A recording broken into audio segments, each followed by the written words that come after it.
કેટલીક વાર્તાઓ એવી હોય છે ખબર છે, જે આપણને અંદરથી હલાવી દે, દ્રઢ નિશ્ચય અને હિંમતની એવી કહાણીઓ જે આપણને પ્રેરણાથી ભરી દે. આજે આપણે બસ એવી જ એક સફરની વાત કરવાના છીએ.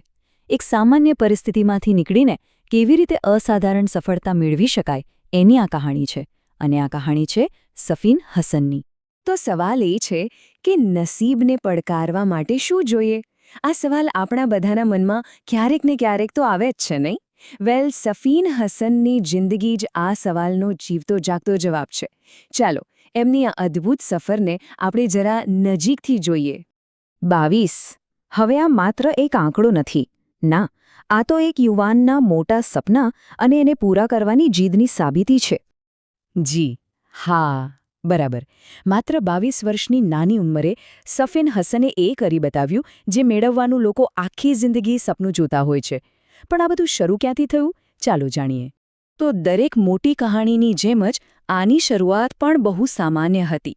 બનાસકાંઠાનું એક નાનકડું ગામ, કણોદર. અહીં સંજોગો ભલે સામાન્ય હતા, પણ સપના એ બહુ મોટા હતા.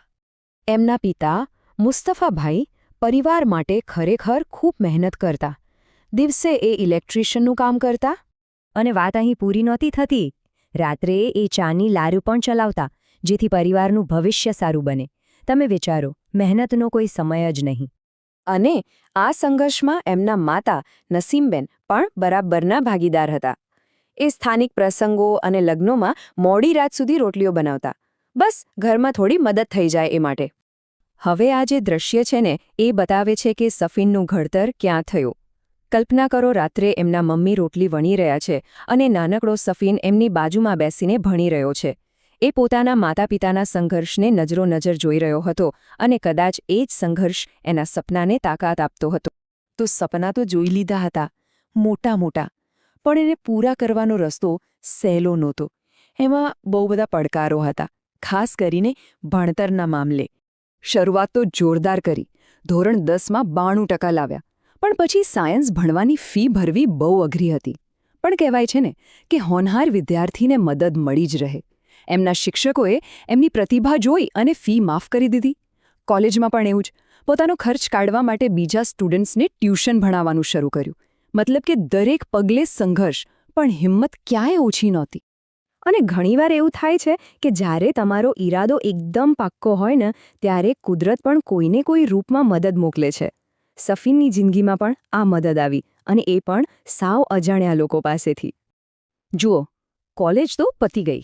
હવે યુપીએસસીની તૈયારી માટે દિલ્હી જવું પડે એમ હતું. પણ એનો જે ખર્ચ હતો એ એમના પરિવાર માટે બહુ મોટો હતો, લગભગ અશક્ય.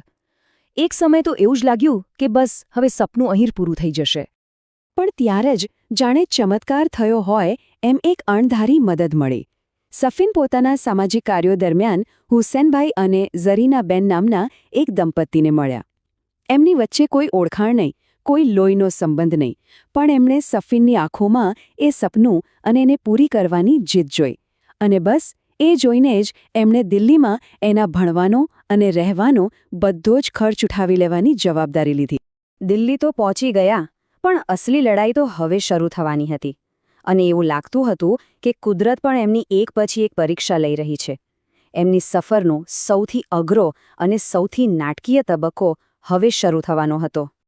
જરા વિચારો, વર્ષોની મહેનત, અને તમે તમારી લાઈફની સૌથી મોટી પરીક્ષા આપવા જઈ રહ્યા છો, અને રસ્તામાં જ એક્સિડન્ટ થઈ જાય. સફીન સાથે બસ આવું જ થયું. એ ઘડીએ એમની સામે બસ બે જ રસ્તા હતા. કાં તો લોહીલુહાણ હાલતમાં હોસ્પિટલ જવું, અથવા તો વર્ષોની મહેનત પર પાણી ફરી વળવા ન દેવું અને સીધા પરીક્ષા હોલમાં જવું. શું પસંદ કર્યું હશે? સફીને હાર ન માની. એમણે ભયંકર પીડા થતી હતી, છતાં એમણે પેનકિલર લીધી અને તૂટેલા પગે પરીક્ષા આપી. આને ખાલી હિંમત ન કહેવાય, આ તો જુનૂન છે. બધાને લાગ્યું કે ચાલો, હવે સૌથી ખરાબ સમય જતો રહ્યો. પણ ના, નસીબ હજુ પણ એમની કસોટી કરતું હતું. મેઇન પરીક્ષા તો પાસ કરી લીધી, પણ ફાઇનલ ઇન્ટરવ્યૂના બરાબર પહેલાં જ એ એટલા ગંભીર બીમાર પડ્યા કે 3 અઠવાડિયા હોસ્પિટલમાં રહેવું પડ્યું. પણ શારીરિક તકલીફ એમના મનોબળને જરાય તોડી શકી નહીં. એમણે હોસ્પિટલના બેડ પર સૂતા સૂતા જ ઇન્ટરવ્યૂની તૈયારી ચાલુ રાખી.